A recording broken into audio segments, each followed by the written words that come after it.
See when there is sex without love அது வந்து கொடுமை தான். அது எப்படி என்ன வேணாலும் இருக்கலாம் அதில்.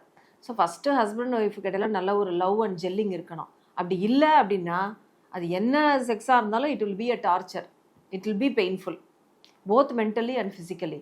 ஸோ இப்போ இவங்களுடைய விஷயத்தில் பார்த்தீங்கன்னா யாருடைய ஒரு சப்போர்ட்டுமே இல்லாமல் இருக்கிறது அந்த பையனுக்கு இன்னும் கொஞ்சம் ஒரு சான்ஸாக போயிருக்கோம்.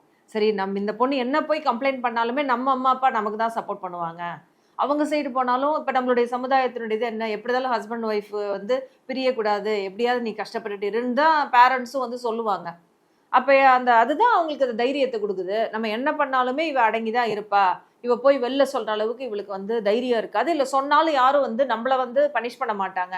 அந்த இதில் தான் இதெல்லாம் வந்து நடக்குது யூஸ்வலாக. ஸோ அதனால் பிரித்து பார்க்குறத விட இது டெஃபினட்டாக இந்த 78 டேஸ்ன்றது ஒரு ஒரு ரொம்ப ஒரு கடினமான ஒரு காலமாக அந்த பொண்ணுக்கு இருந்திருக்கணும் பல விதங்களில்.